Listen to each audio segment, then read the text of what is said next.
Welcome to the ITSP Magazine Podcast Network. You are about to listen to the Soulful CXO podcast with Dr. Rebecca Wynn. These conversations focus on the intersection of technology, business, and humanity, exploring how these three areas impact each other. Dr. Wynn interviews guests, including business leaders, entrepreneurs, and experts in various fields, to share insights and experiences on cybersecurity, risk management, and leadership. The podcast aims to provide a fresh perspective on how technology can be leveraged to create positive change in the world. Now sit back, relax, and enjoy the show.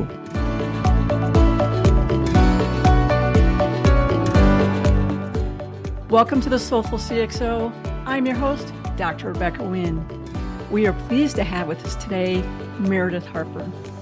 Meredith is the award-winning Senior VP, Chief Information Security Officer for Synchrony Financial. She is a strategic leader with over 30 years of experience who's not just interested in processes, goals, and objectives. Most of all, she's passionate about her greatest assets, her team members. Her success has been attributed to her ability to manage large-scale, complex programs in cross-functional areas while advancing her team members' skills, sets, and their careers. Her prior roles include serving as the Vice President and CISO at Eli Lilly and Company, and Vice President, Chief Information Privacy and Security Officer at Henry Ford Health System. She is a member of the Board of Trustees for the University of Detroit Mercy and a graduate of the Federal Bureau of Investigation's CISO Academy. Her awards include 2023 Tops 100 CISOs by CISO Connect, 2022 Top 50 Most Important African Americans in Technology by Black Money Worldwide, and 2021 CISO Hall of Fame inductee. Additionally, she's highly sought after speaker and has written numerous works. Meredith, my friend, it is great to see you again. Welcome to the show. Oh my gosh, thank you for having me. This is going to be fun. Your career is really fascinating. Can you walk us through that? Because one of the things I find really fascinating you, besides being the stellar CISO you are, is you have a JD in health law. I didn't even know there was a such thing. So can you walk us through that journey and how you got to be the CISO you are today? Absolutely. Again, people have asked that question of me, like, when you were in school, did you aspire to be a CISO? And I'm like, first of all, it didn't exist, so I couldn't really aspire to be that. But I actually started my college career wanting to be an architect. I wasn't even in this field at all. So I wanted to be an architect. I probably have wanted to be one since I was 8. And so I went to college, went through 3 years of architecture school, and about in our sophomore, junior year, we were starting to do a lot of computer-aided design. So I got this introduction of leveraging computers to solve problems, whether they were design problems, structural problems, engineering problems. Computers were coming into play. And so I was like, okay, as I talked to my mom about it, I'm like, I think I want to change my major. And she was like, what are you talking about? You've been wanting to do this ever since you was a kid, and now you want to switch in your junior year.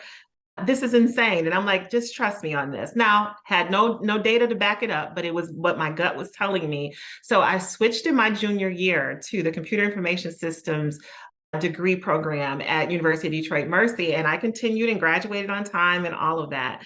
Got my first job out of college being a programmer, data processor programmer, and I worked for a healthcare company that produced products for the healthcare industry, mostly around regulatory reporting and things of that nature. So I was the second African American that this company had ever hired.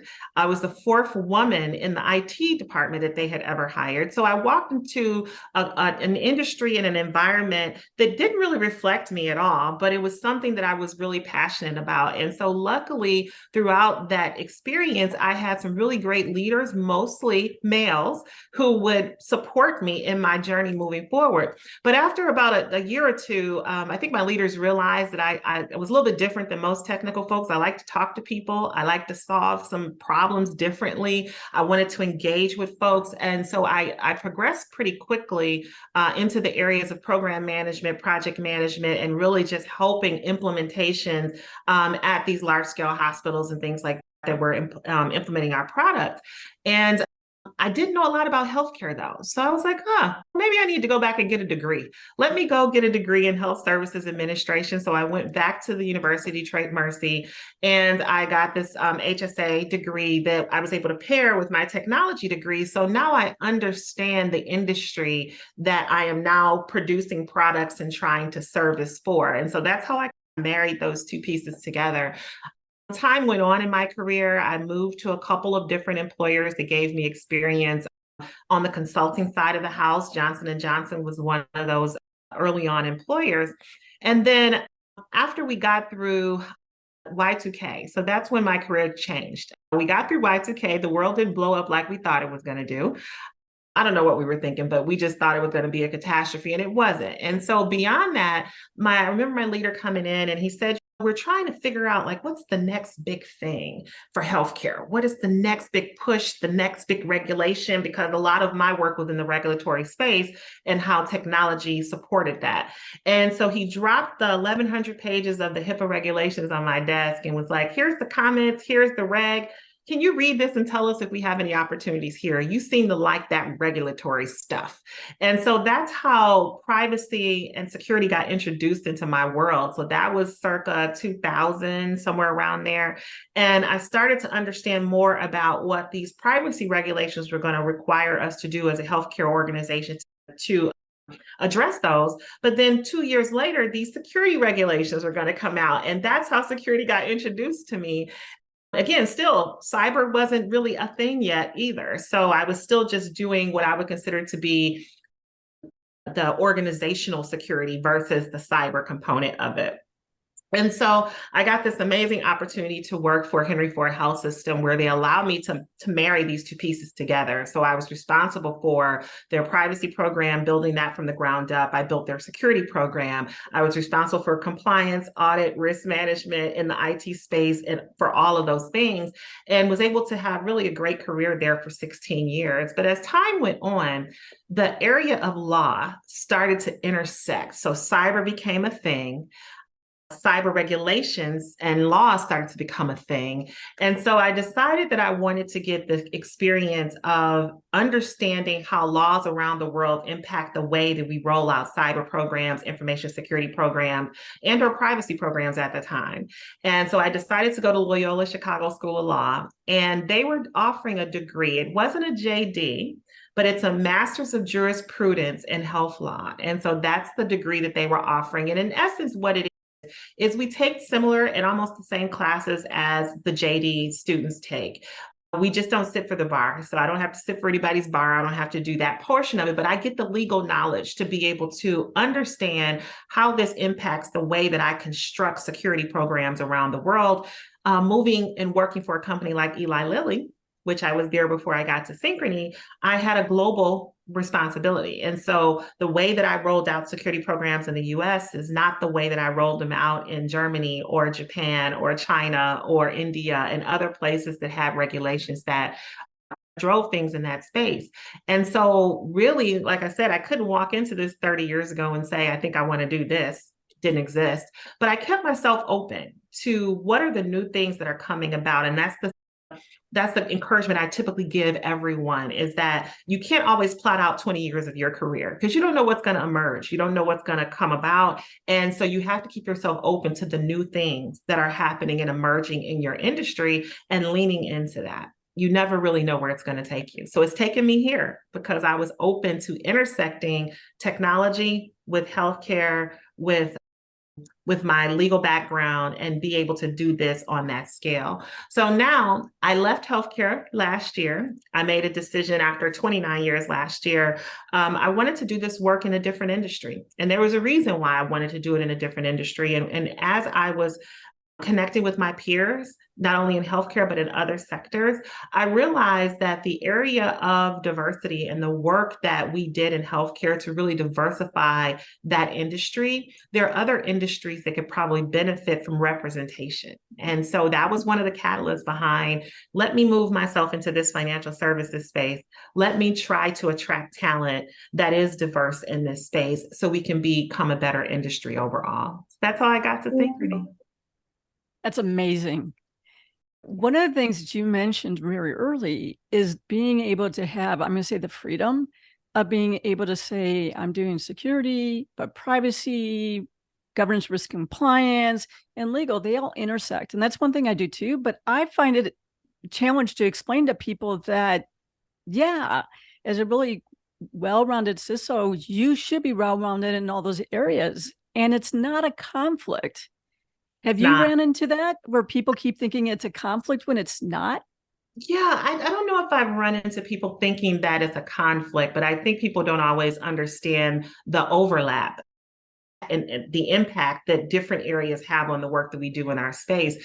We don't do what we do in a vacuum. There's always a reason why we're doing something, and it's either going to be regulatory driven, good business, and just best practice driven, or something that's emerging and we just want to be at the forefront of it all. So there's something always driving that.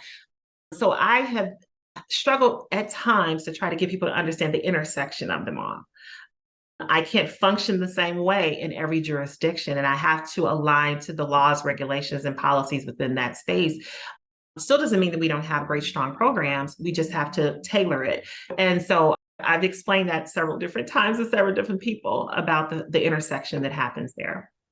Yeah, they always seem to want to have silos and it's us against them. And I'm like, no, it's more like a Venn diagram. We're all trying to do the greater good, and we all have unique niches, but there is a great overlap. And I always think it's great to have a great leader who sees that way. So I'm glad that you're one of those leaders as well, too. Thank you. You're absolutely right. And if I think back to, I want to say, the late 90s, early 2000s, and I was starting to think about the privacy program that we were building and the impact that it had on some of the security things that we were doing or requesting from our over.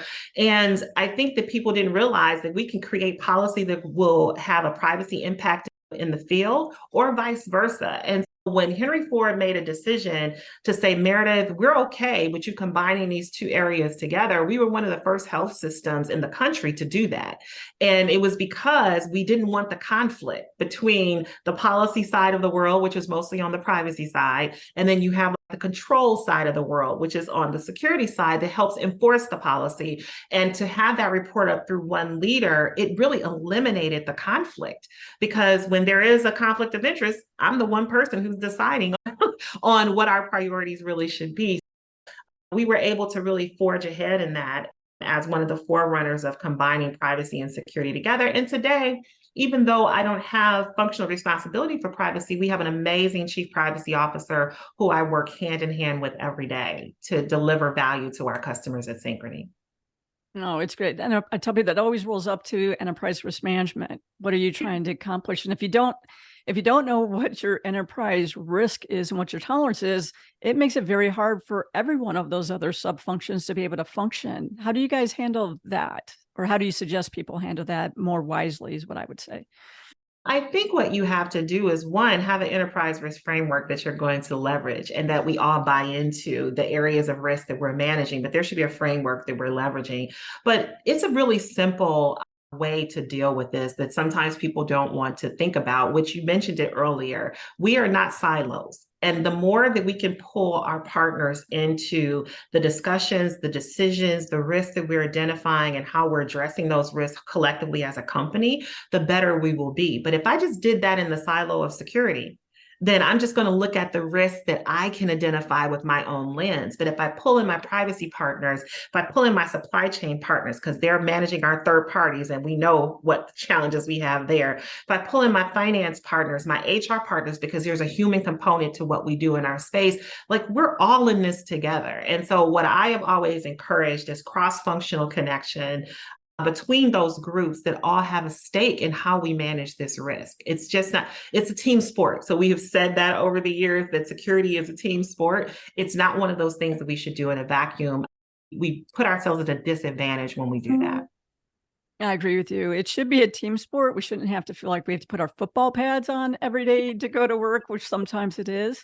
Yes. You've mentioned about being cross-functional, but you also mentioned about coming from healthcare. I know myself, I end up going between government services, healthcare, technology, and financial services. And I think I can flow very easily between those. But it's interesting how some people say, I'm only going to hire somebody who's been in this sector for 15, 20, 25 years. And I'm like, you're really missing a diversity component there.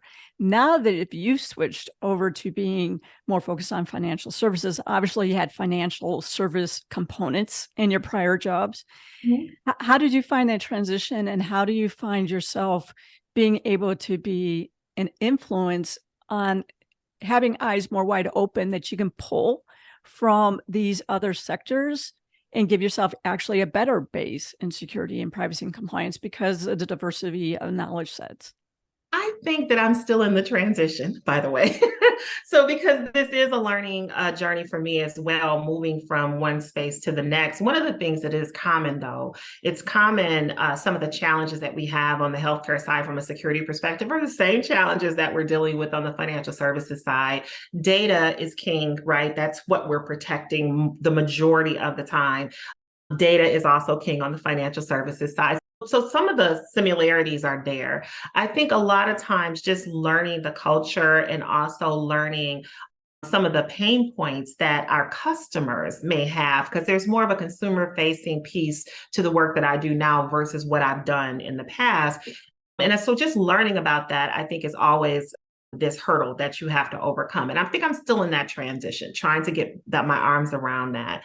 In terms of being flexible when I'm building teams, I've always been a little bit different than most people when I've built teams, and I've looked for non-traditional skill sets to support what I need to do in this space. For example, when I was building the privacy and security program at Henry Ford Health System, I employed English majors, because I wanted someone who could take the technical jargon that we talk about in our spaces and translate that into some level of education and training and awareness, and it needed to be in plain language. So I needed English majors to help us with that.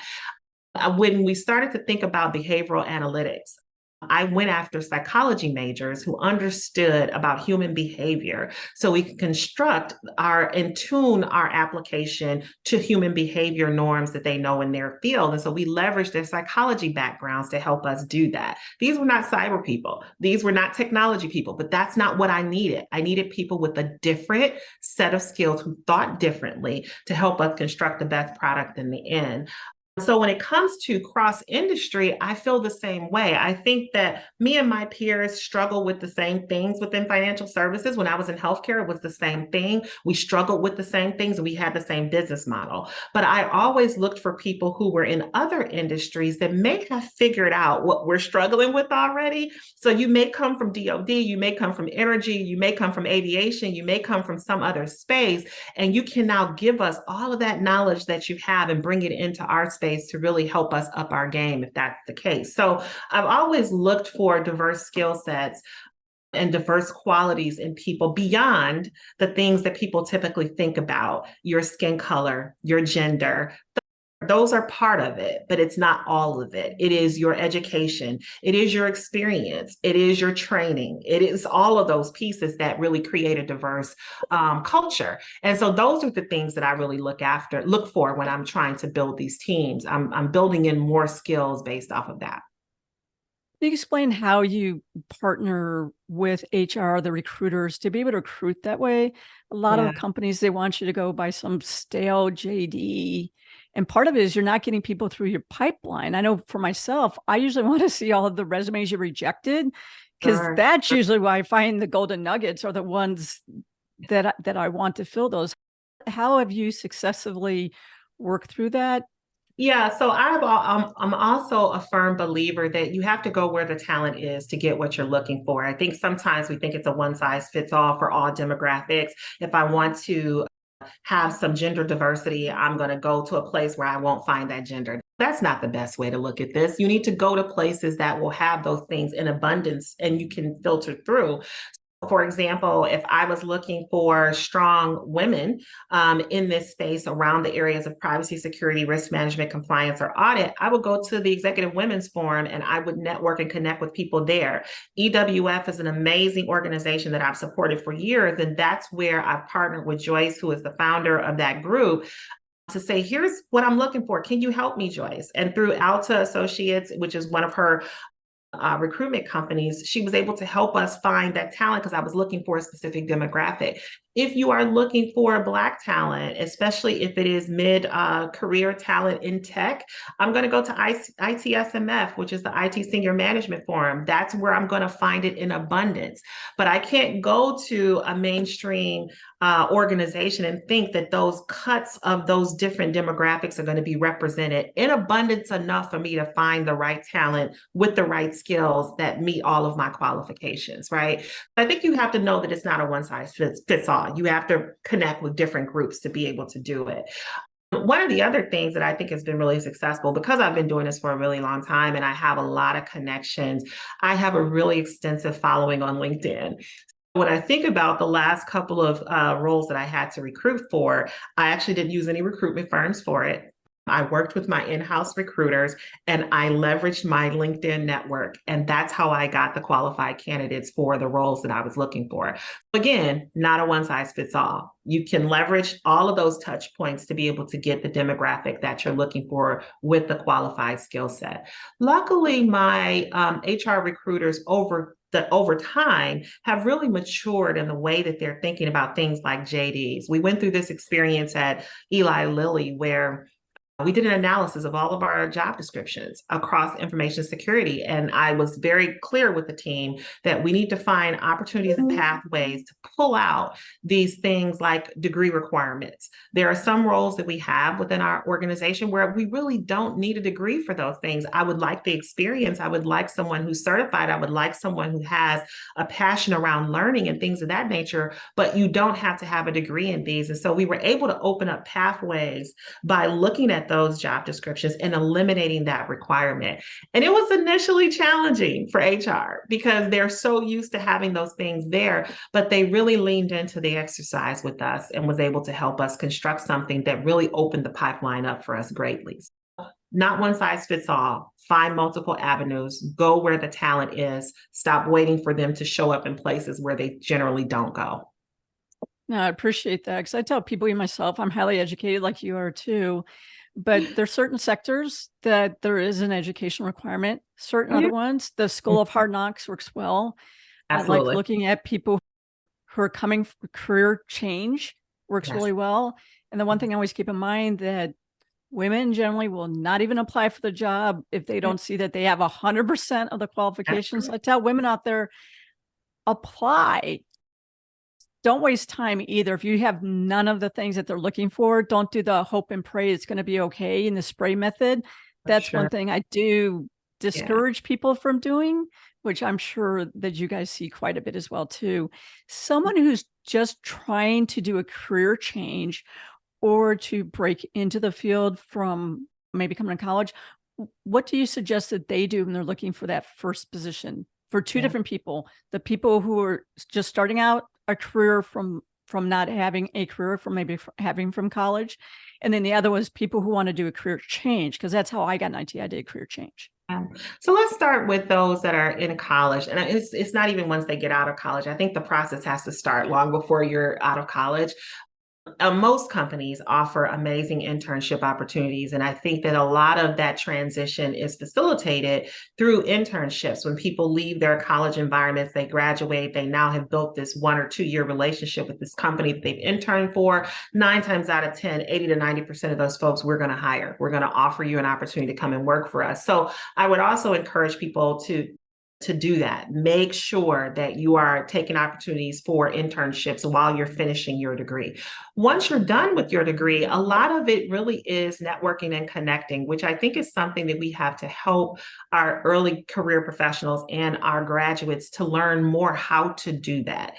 I think that technology in a way has played against us a little bit in terms of going to job fairs, going to conferences, going to places where employers will congregate, and you having conversations with them. That conversation piece is critical and it's key. And so I think that people have to lean into that, and they have to be able to connect in ways that will open up doors for them, right? So I think that's one avenue for them.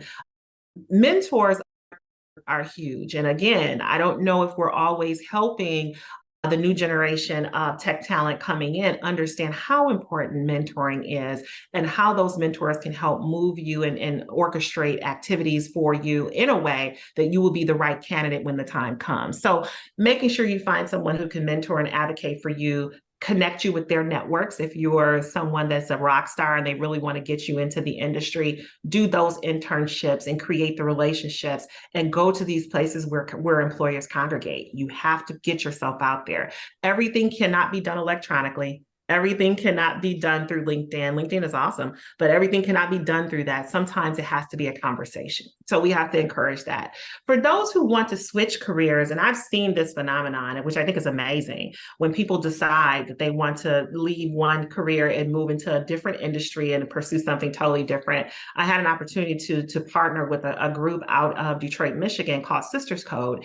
And Sisters Code was one that they targeted women, and they targeted Black women specifically for this group. And they were giving them training in order for them to be able to shift careers if they wanted to. And I think one of the classes, we had one young lady, she was 85 years old. So she's in the class and she wants to learn about tech because she wanted to learn how to code websites. God bless her. That's what she wanted to do. So I think that there are many opportunities for you to get some of that additional training that will give you a foothold into a new career. So if you have groups like Sisters Code that offers that training, go take it. If you have classes at your local community college that will give you insight, go take it, because that will give you a skill set that you can leverage when you're trying to shift. But I think the principles that I just talked about when it comes to our early career professionals, that still applies for those who are trying to shift careers. Build those relationships. I have a gentleman right now who reached out to me, and I actually connect with anyone. You reach out to me on LinkedIn. I might not even know you, but I will set up a meeting if you ask for one. But he and I connect regularly, and he doesn't work in cyber right now, but he wants to work in cyber. He went back and got a degree in cyber, and we check in with each other. I've been able to give him shadow opportunities with some of my team members to work with them and to see what they do every day, that type of thing. So I think that there are always these opportunities for you to use your relationships to give you exposure into this space that we call cybersecurity, information security, and the like. So I just think that networking still applies on both ends, but being able to get some basic skills, whether again through some community college courses, certification courses, I think will be critical for you to make that pivot. Because I've heard people say it's tough. It's tough breaking into cyber. Why can't I ever get a role within cyber? I think also some of the folks that I've talked to, it's been a little unrealistic that they've thought about what role should they come into. So I might be in management in my current industry and career. I want to move off into cyber and I want to be a director of something. The reality is that's probably not going to be the case. So I think we have to also set the right expectations for you coming into this industry, even coming from somewhere else, but coming into the industry, you might be seen as a green bean, as I call them. So we need to grow that green bean up and make sure that you have the experiences you need so you can be successful. And that doesn't always mean that you're going to come in as a director or a VP of something. So set the right expectations for that too. Part of the challenge is too, sometimes you might come from a startup or mid-sized company or different sector. And in other companies, those levels are different. You might have been a VP at one company, and maybe coming in as a manager is the equivalent. So sometimes those I tell people, don't get hung up on titles. Look about, is it actually going ahead and it's challenging to you and you can do the work and things along those lines. And sometimes which is a sidestep is a step forward. So you got to be willing to do that. And we don't train people enough on that. There's too much about that career progression ladder. What's my title going to be in 6 months and in 6 months and 6 months? I understand it's trying to keep people and the churn rates lower in the company. But I think personally, I tell people, that's done such a disservice in a lot of ways. I've never thought about it in my career. I'm going to be really honest. I've never thought about, oh my God, I'm in this role. I'm going to do this for 2 years and now I need to be a director. And okay, I'm going to do this for 3 years and now I'm going to be a vice president. Like I never thought about that. I was more interested in the experiences that I was having and the skill sets that I was collecting along the way. And I'm going to be honest, people created roles for me that were vice president roles without the role ever being there before. But Meredith has this skill set. We now have a need for it. We're going to go ahead and put her in this role. That's how I got my first vice presidency. I think that even in my career, it's been, people have looked at it from time to time and said that I've even taken some side steps. I was a vice president, chief privacy officer, and CISO for Henry Ford Health System. I left that company, went to Eli Lilly, global company, regional company, global company, and I came in as a deputy chief information security officer. And people were like, well, what are you doing? You are already a CISO and a CPO and a vice president, and you're going to be a senior director and a deputy. But there was always a strategy behind that. There was always a plan behind that. I knew that I was going to ascend to the CISO role and the VP role. I wasn't concerned about what people thought about my titles. It was now putting me in a position where I got a chance to do this wonderful work for a global company versus a regional company. And that breadth and the global nature of the company, people weren't getting it, right? So they thought I was even taking side steps and back steps throughout my career, but I was more interested in the experience than I was the title. The title wasn't important to me at the time. And I've talked separately, that really goes about thinking about your authentic self, thinking about really what internally you want, and taking a moment of that peace and that quiet and reflection to really think through if that's a good step. Can you walk the audience through that a little bit? Because I think sometimes, especially today, you're like, I have a job offer, just take it. But I know for me, every time I've had those red flags, that inner gut, it's no. And I've said yes. Yes. It's never turned out right for me personally. So what I tell people is I've always taken opportunities to move on to another opportunity when we were at a high point in our program. So it's never a great thing to look for a role when you're not feeling so warm and fuzzy about the company that you're working for, because when that happens, you tend to jump to anything that's presented to you. Your goal is to get out of this company. So you're just going to jump at anything that people present to you. Whereas in my situations, I've always made thoughtful moves about me moving from role to role. So I wasn't in this urgency state. I wasn't anxious about it. I had time where I could actually look for the right opportunity, not only for what I could do technically, but also the culture of the company means that's like paramount for me. I don't care what the company is offering in terms of the technical capabilities and all the cool things that we can do. If the culture is not the right culture, I can't sit in that space, because back to your comment about authenticity, I have to be authentically who I am. And culture is huge for me. So I can't sit in a culture that doesn't reflect who I am as a person. So I always have looked for those opportunities when I was at a high point. We've done some really great work. We were able to deliver great value to the company. And then based off of that, I think I can go off and do something else. So it's no urgency for me. Every time I've done it that way, it's no urgency for me. So I've been able to create and select really good companies, create good relationships with those companies, and be able to have good selections, because I wasn't in this anxious, urgent state, desperate state to get out of what I was in. I would encourage everybody to do it that way. One of the other things is I think that continuously having conversations with folks about roles, even when you're sitting in the most ideal role for yourself, continuously talking to people about new roles is something that I've always done as well. It doesn't mean that I'm trying to leave the company, but I always want to hear what others are asking for and looking for in someone like me, in a role that I hold, or a role that I might be interested in. It gives me perspective. And so I think that a lot of times people get into their roles and they might spend 5, 6, 10 years in that role. They've never talked to anyone outside about other opportunities. And when it's time for them to start doing that, they feel like it's a different world. Like it's a whole different world now, because 10 years have passed. And in the world of technology, 10 years is like a century. So I always tell people to continue to have those conversations, because what it does, it also builds relationships for future opportunities possibly for you. And if nothing else, a conversation can't hurt. And you build a relationship, and then you might leverage it now with an opportunity that comes about, or you might leverage it 5 years down the road, but at least you're working on building a relationship over time. Meredith, unfortunately, our time has totally flown by.